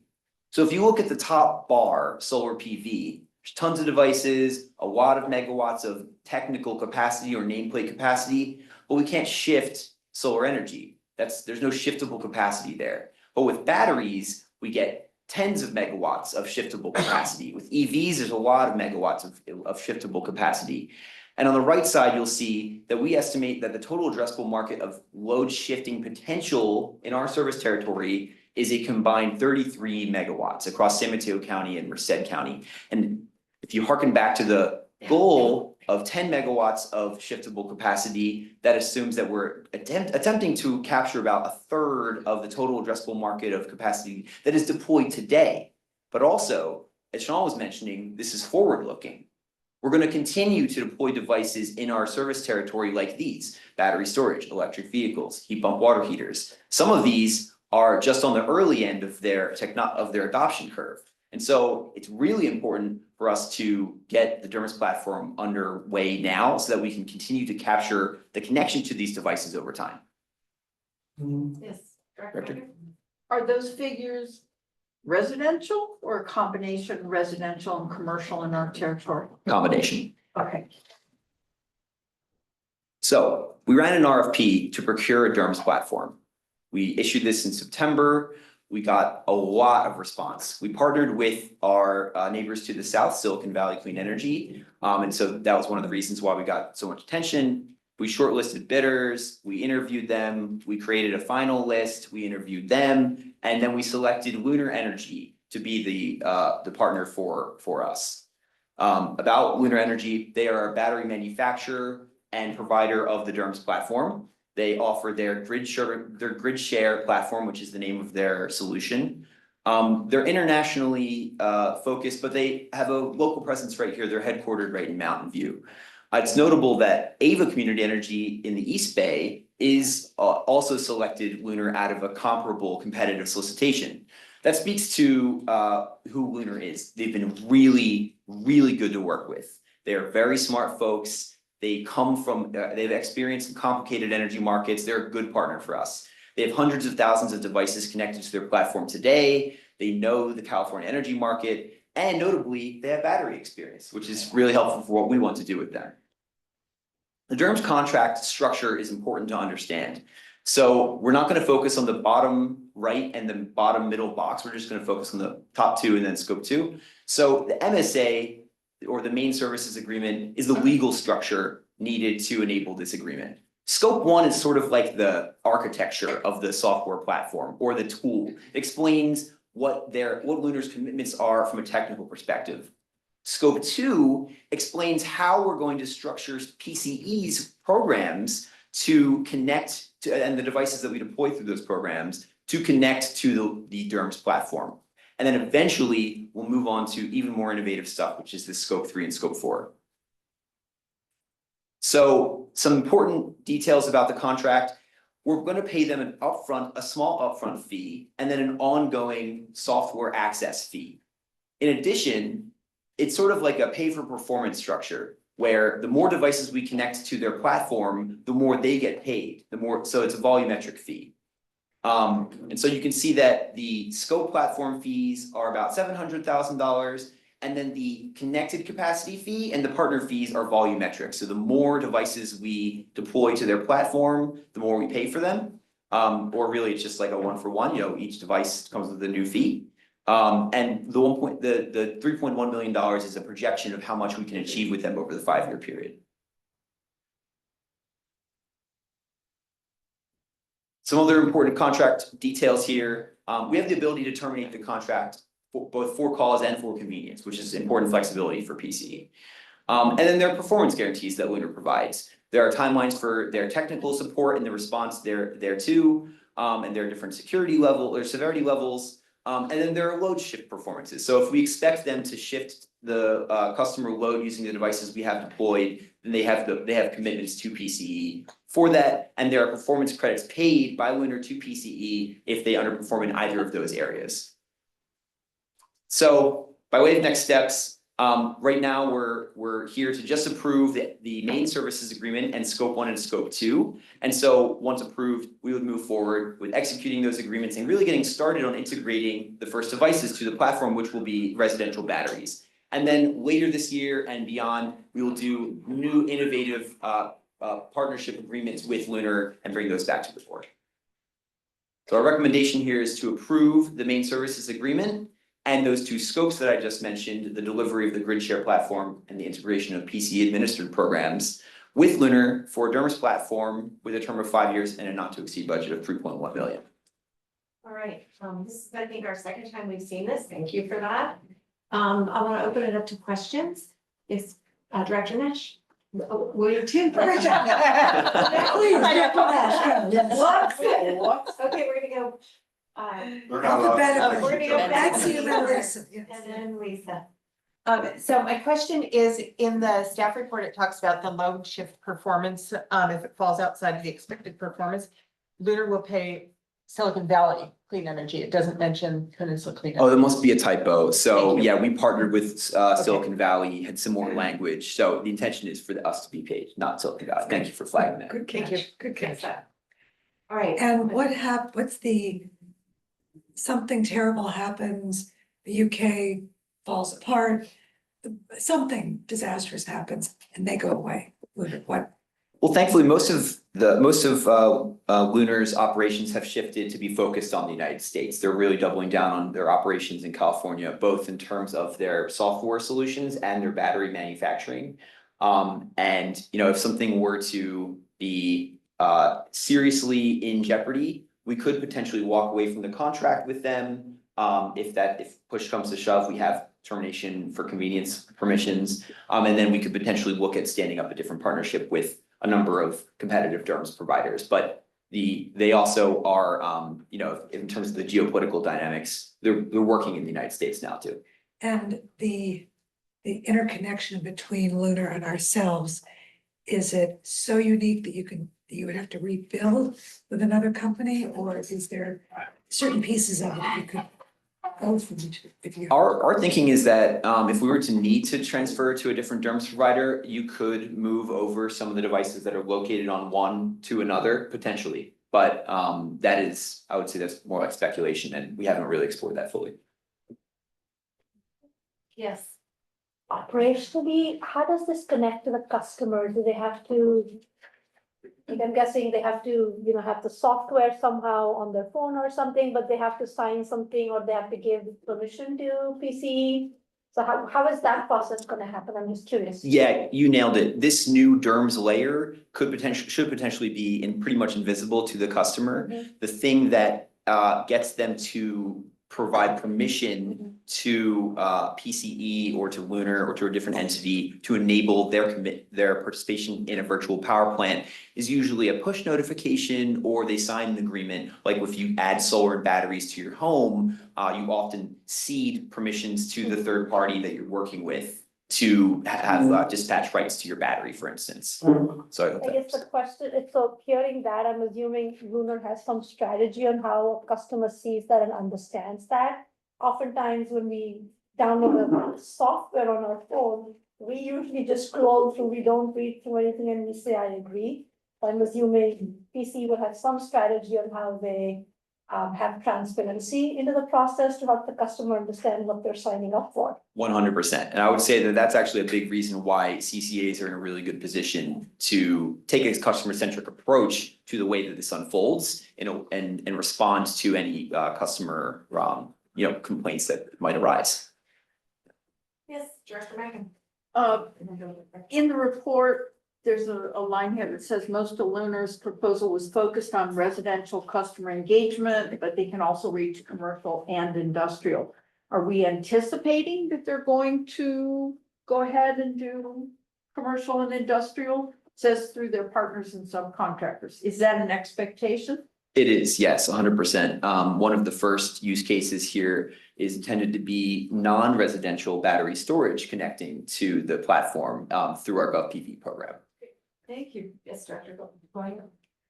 Yeah, you said from the chart of the different applications of value to us, obviously the most valuable component was where there were batteries deployed.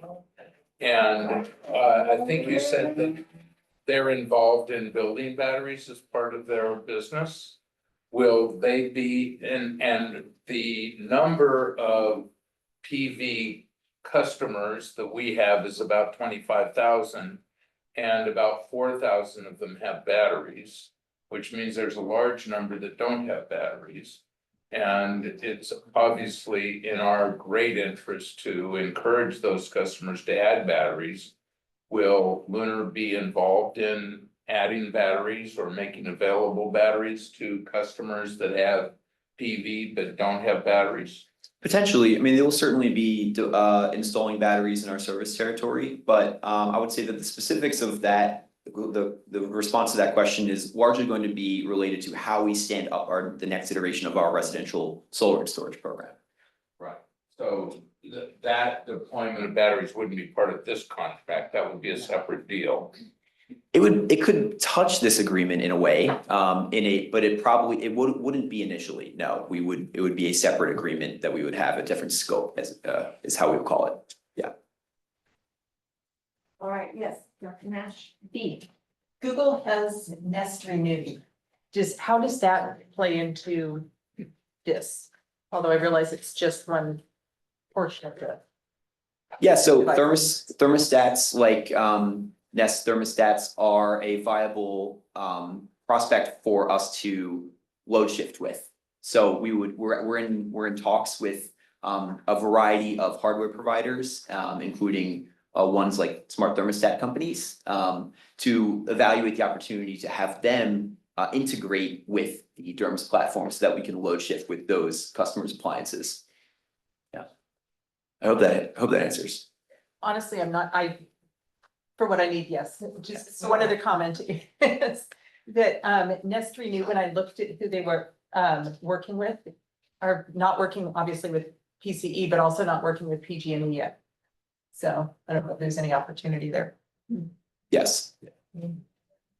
Okay, yes.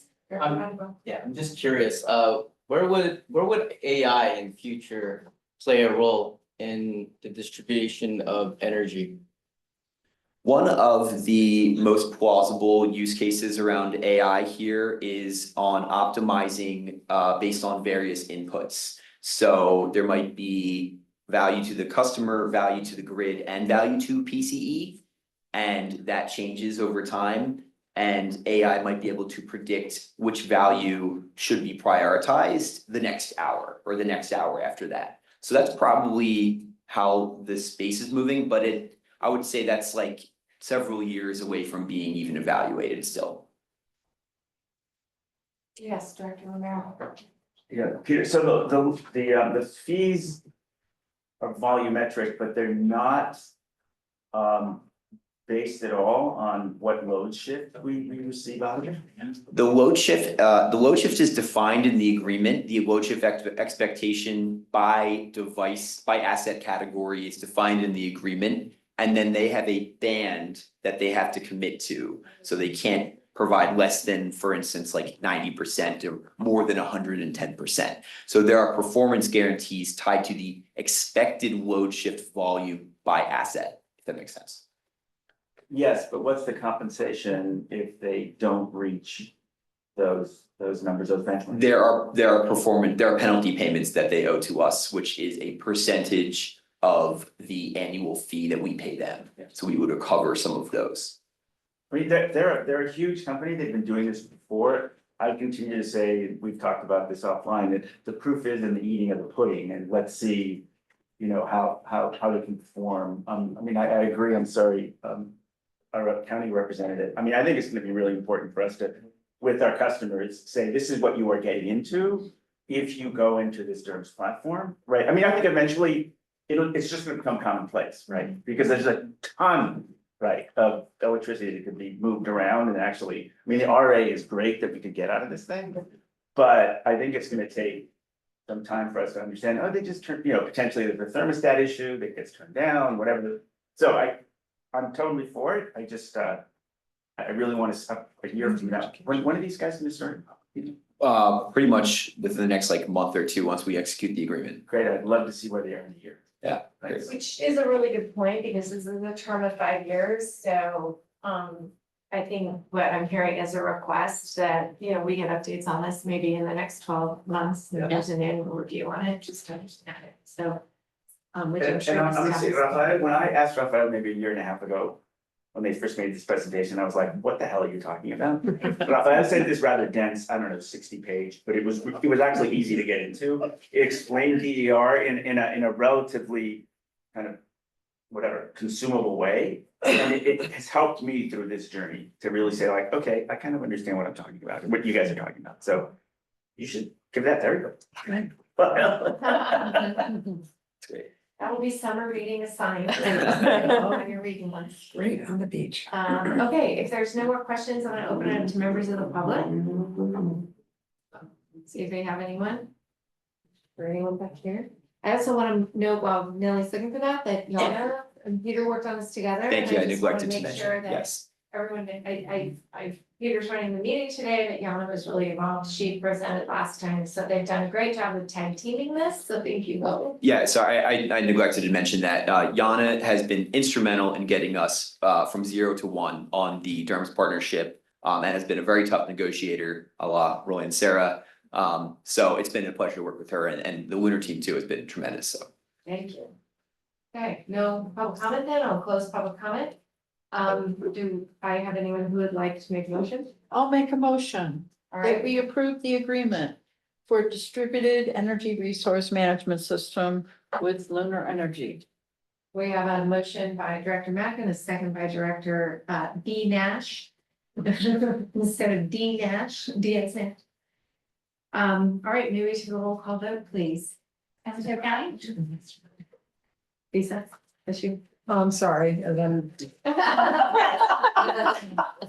my grandbaby. Oh, that's okay. Don't forget you. San Mateo County. Yes. San Mateo County. Yes. Ashton, Yes. Belmont, Yes. Brisbane, Yes. Burlingame. Yes. Colma, Yes. Daly City, Yes. East Palo Alto, Yes. Foster City, Half Moon Bay, Hillsborough, Yes. Los Banos, Menlo Park, Yes. Millbrae, Aye. Pacifica, Yes. Portola Valley, Aye. Redwood City, San Bruno, Yes. San Carlos, San Mateo, Yes. South San Francisco, Yes. Woodside. Motion carries. Thank you. All right, thank you. We are very close to being on time, given we just have a little extra to do at the end of our closed session. So our last item, and we have Lester Olmsted Rose here, partner with Lakshmi Piana. We have Shalini Swaroop who's gonna work on this. Discussion of PCE's strategic plan elements and then process. This is just a discussion item, no vote. Did you want to start with anything, Sean, or you want me to jump in? right. Jump right Okay, in. Or Shalini can go. yeah, You wanna do a Sean. little No, we're trying to be on. All right, time. there we go. So I just want to start by saying the information tonight is going to be very familiar to most, if not, or many, if not most of the board members here. As you may recall, in January, we had a whole conversation. We've come back with some updates to that information. But we wanted to slow and extend the process because a lot of new board members are on board now. And we wanted to make sure there was an opportunity to kind of bring everybody up to speed. So I apologize to those of you where this is more familiar than not. I will say that over the since January, we keep updating, refining, and improving some of the language and some of the components that are included. So that has been a good thing. But again, it may feel a little familiar to some people. So just a reminder that of where we've been in the process, we're really focused on creating a strategic plan I always think of it as how do you focus as an organization from through 2030. So really from 2026 to 2030. That's what we're focused on tonight.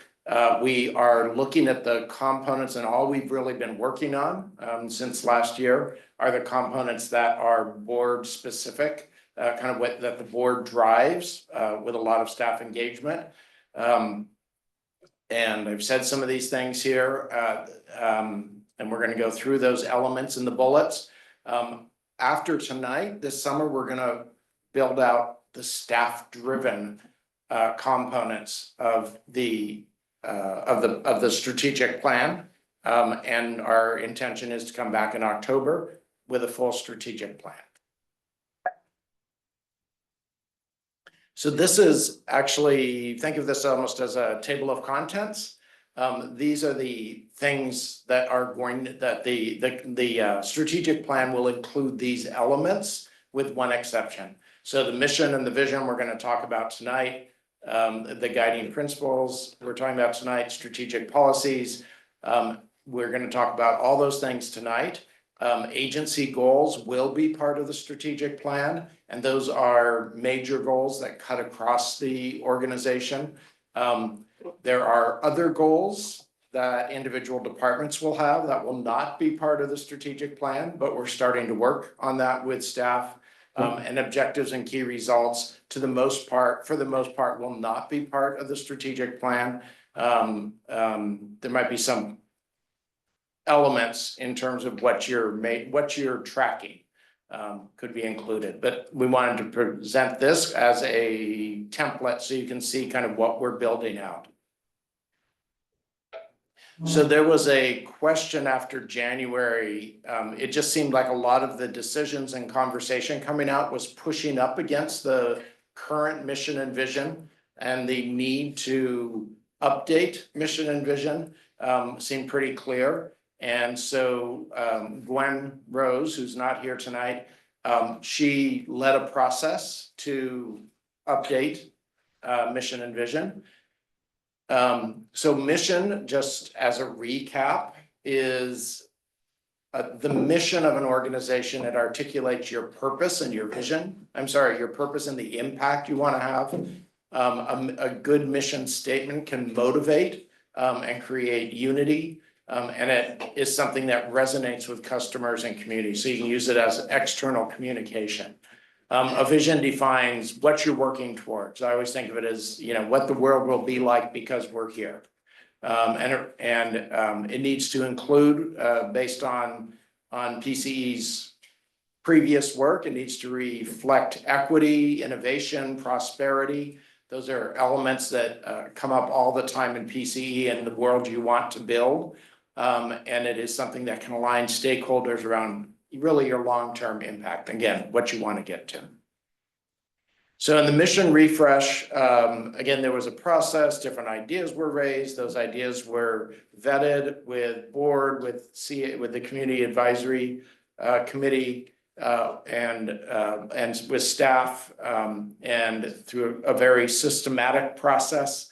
And the recommendation that will come through in October, but we can get more input now, was to adopt a new mission statement, which is to provide affordable, clean electricity and support local solutions that lower cost, reduce pollution, and strengthen community resilience. And then you can see there, the current statement is included here. Then the vision statement, same thing, same process. So what you're looking to build, the world you are building is a carbon-free future where everyone thrives through clean energy that's accessible and affordable to all. So let me just pause on those two. Again, tonight, there's no action, there's no vote, but we did want to give you an opportunity to provide any input or ask any questions. So I'm going to pause on mission and vision and see if there's comments or input. All right, anyone have comments or input here? I think we've been over it a few times, but yeah. Yeah. Okay. All right, thank you. Okay. We'll take public comment at the very end. So if you're Yeah. a public member and you have something you want to say, just say that. Great. And then again, most of the board members know this, but we added after January this idea of guiding principles, and these are ways of organizing and providing guidance to staff about how are you going to work. And so there are 4 guiding principles. It's getting late in the evening, so I'm not going to read these all through or ask anybody else to do that. But the first is really about environmental impact. You were really founded as an organization with environmental impact as a principle, as a driving purpose of what you're there. And here are some words describing that. Give you a chance. You have it in your packet so you can look at it. Then the second one, this has come up in all the conversations we had with community, with staff and board over these last many months.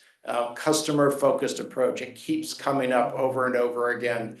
It's important because it's something that distinguishes you as an organization. So for your general population, people who aren't paying close attention, being customer-focused is what they are going to know and see and respond to, and it differentiates you. There are a lot of people that you serve who might not care so much about your environmental credentials or even about costs. They need a good experience where they feel like they're valued. And that is something that you must center to really build your future on. So community-focused approach has come up over and over. That's another guiding principle. The third one here is economic development. You are growing a bigger and bigger player economically in the community, in the county, and then obviously in Los Banos. And so really thinking about how you leverage your economic heft and what you do in a way that brings benefit to the local community. And that includes some affordability issues. I will add, there's been a lot of conversation about affordability. And then driving innovation. This has been the hallmark of PCE. At the very beginning of this meeting, you talked about the conference you were at and how PCE is so respected. And a lot of that is because PCE has been really pushing innovation, how to move forward in the field. We just heard all about the battery facility and how PCE was thinking way in advance so that in building that solar array, you also planned for the battery you were going to add. It's innovative, it's staying ahead. The DERMS is getting ahead of the game in many ways. So that's what this is about. And it's saying that's a guiding principle the organization needs to keep thinking this way and make decisions that are pushing you with new ideas. So those are 4. Any questions on these guiding principles or input? Again, we've been Yeah. but yes. So something that keeps becoming clearer and clearer to me are the health impacts of what we're doing. And I just wonder if it may be just within the marketing that we start bringing that forward and putting more information out on it, but just, for example, the increase, it increases the risk of childhood asthma, it increases the risk of cancer. These are real issues that are beyond even community. They're personal to individuals and families. And I think that's going to be something that balances with some of the other concerns people have about electrifying, and that really may be what pushes people to electrify, to work with us in some of our programs. Yeah, let's, we'll take that and see if there's a way to work that concept in. That is certainly an issue in the energy field that is really central to equity. And working with vulnerable communities, that's a central concept. So let's, Although it affects everyone. yeah, it affects everyone. Yes. But it disproportionately impacts certain communities historically and in different ways. Yes. So we'll look at that. Thank you. Might be able to weave that into the customer focused. Yeah. So we'll go back and look at that. Environmental impact. It's also a public safety issue. It is a public Environment. safety issue. Any other questions or comments? I mean, we were just, the Nash is over here. Yeah. We're saying that it becomes a public safety issue. It's not just gee, it would be nice to reduce asthma in small kids, although that's critical. It's something that's fundamental to our continued existence. Yeah. Yeah. I agree, thank you. Yeah. Okay. 2 votes. Yes, Dr. Director Romero. So just on the environmental impact, is there a reason why you want to include PCE will expand its focus to include environmental justice rather than just say PCE will include environmental justice in this decision? I mean, why, I mean, do we want to highlight that we're expanding our focus? I mean, it just, I don't understand why we're saying we're going to expand. Yeah, that's a good call out. From my perspective, I think somebody else, maybe Charlene or Sean can speak to it, but it should probably just say PCE will continue to focus or include a focus or something. Yes, I think we'll be happy to take that edit, and thank you for mentioning it. I think we were probably focused a lot on our strategic policy that focused on programs and equity when we were writing this part, and so we were thinking about future, but you're totally right, so we will make that edit. Thank you. Okay. Yes, Director Coleman. I was thinking on the customer focused approach should kind of add more emotion to it, because I feel like what we're doing is like improving lives. I mean, of course, there's a health aspect, but recently in South San Francisco, we got a grant from PCE that will fund downtown lighting, which is going to improve the vibrancy, which is going to improve the downtown businesses there. And so like, how do we add a more, yeah, but how do we make this sound more like emotional, like we're doing incredible things for incredible people? I'll take that. Yeah. Better. Oh, yeah. Yes, Director Nutkin. Lester, under customer focused approach, just kind of dovetailing off of Director Romero.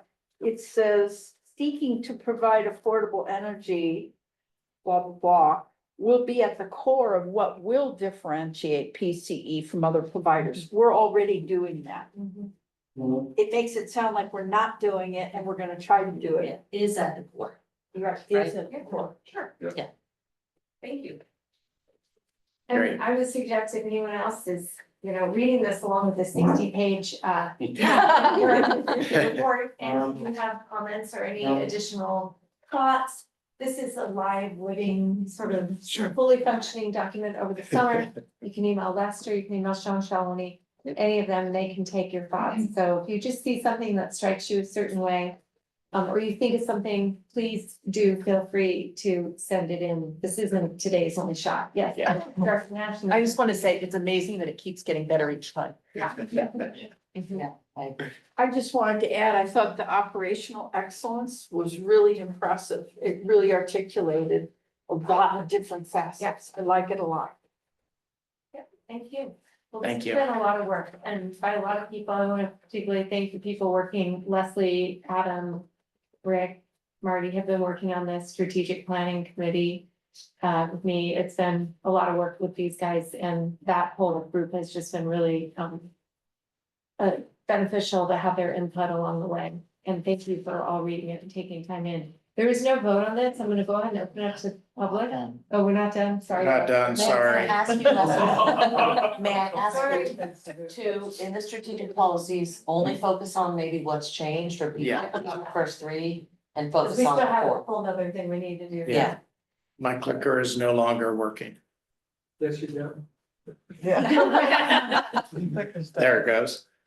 So the strategic policies, and again, I'm thinking of the new board members here. You spent a lot of time last fall thinking about where there were questions, that if there were a good policy that the board adopted, it would really give guidance to the board and, guidance to staff in thinking about day-to-day decisions. And so that's what these are. So procurement, the most important thing honestly is that first note.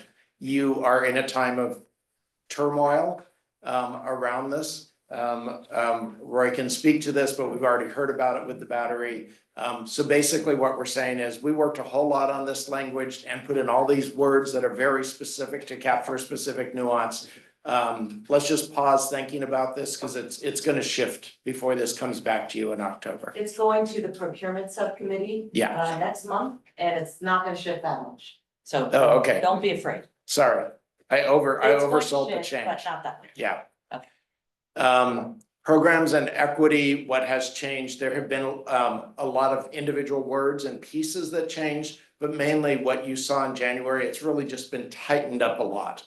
And Raphael's still here, I don't know if you want to add anything to that. So we tried to make it clearer, sharper.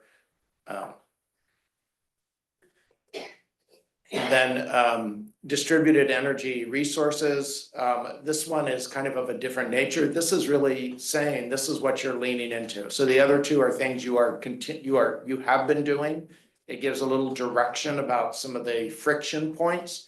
This one is saying, the question started by saying, essentially, what do we lean into? Are there things we're not doing as much as we could? And distributed energy resources, you are all now experts in. And this basically says we're really gonna lean into that.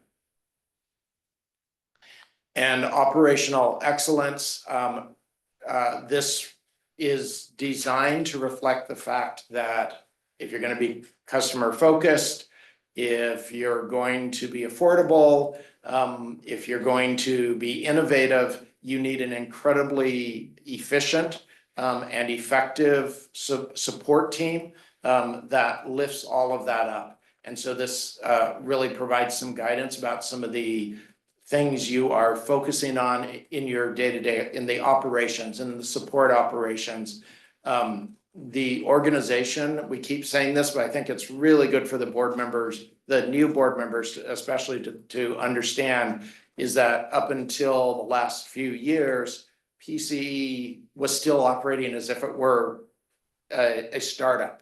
And you are in this moment of fully institutionalizing, not trying to get too bureaucratic, but trying to create more systems, more processes. And a lot of what you see reflected here reflects that. And I will just point out, one thing is to really, you've had great governance. I've said this before, I've been impressed by the governance for a board where, you didn't run for town council or county supervisor to serve on the PCE board. I've said this before, but people really show up with a huge amount. You all show up with a huge amount of knowledge. And it's a continuing job to make sure the board is informed and so that you can be appropriately engaged. So just to call out that first bullet. So any question on what those are, where they come from? Yes, Director Taylor? So what's the opportunity to comment on this? I mean, rather than spend a lot of time tonight? You can, if you have particular something, you can send it to Shalini, Sean, and Yeah, or we'd be happy to set up a meeting with any of you individually if you want to talk through something instead of email. Yeah. That'd be great, thank you. Yeah. I'm only singling him out as an example. Rick has read, for example, through these things closely, and he has sent us some very thoughtful, good input, that we work through and we discuss. So if any of you have that kind of feedback, feel free to do that, email or conversation, with whoever you like to talk with best. Again, Sean, Shalini, me, Nellie's been right in the middle of everything too. Oh, well, Nelly, for sure. Nellie is, sorry, I shouldn't say this, Nellie's kind of the heart of things around here, isn't she? Any other, I'm assuming no other comments. So if there is more feedback from tonight, we will incorporate that. This is what's coming. As I mentioned before, we're gonna flesh out a full 5-year strategic plan that includes agency goals, objectives, and key results. And we're really doing that with staff. We will compile everything and review that with the PCE ad hoc. We have a missing language there, the PCE ad hoc committee. We'll review that and it will come back to the board and the CAC. Thank you. And we'll come back to the board in October for approval of the full strategic plan. Great, thank you, Lester. Yeah. I call out just one thing, and you referred to it. The objectives and key results, we mentioned earlier that they're not going to be part of the 5-year plan because that is the piece that gets updated regularly. Yeah. At least annually through our work planning process. So that's the thing that will come before you when we give our updates on metrics and performance and then what the plan is for the following year. So that's why. Yeah, we're really looking at the goals as 5-year timeframe, and that's more policy oriented, more at the board level. And then we're looking at those as Sean just said, the objectives and objectives and key results as the 1 to 2 year plans, kind of what are we gonna get done this year?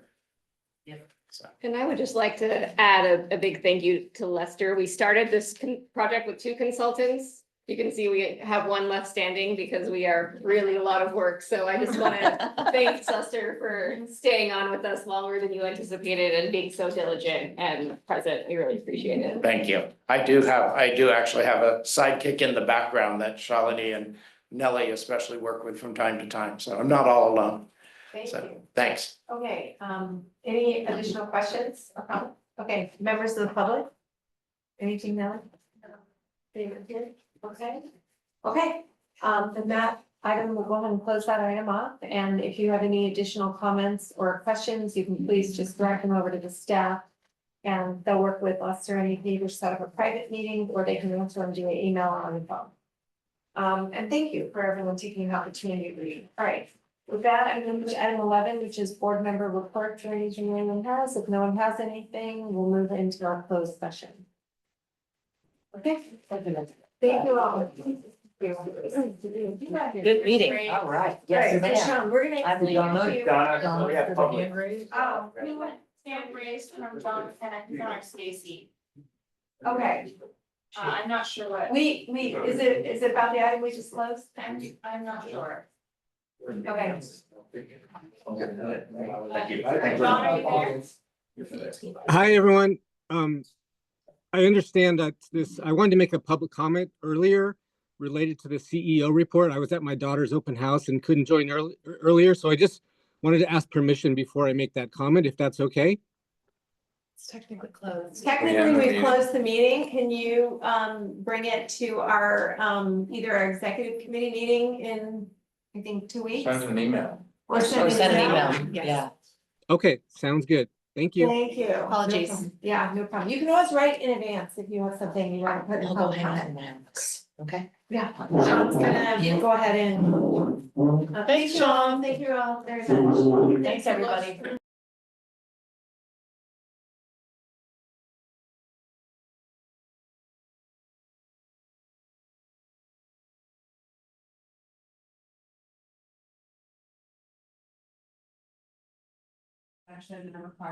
Hey, Leslie. This is Nellie. I'm just on my own laptop. Yes. To set up a meeting with this, so I am going to text you a meeting link if that's okay. And if you can link, so it's not the public link, so you can still join us. Yes, no problem. Okay, so I will text you. Is that the best way to get it to you, or email it maybe? Email's better because then I can do it from my laptop. I'll email it to you. Coming right up. Okay, thank you. Yep. Okay, bye. Bye.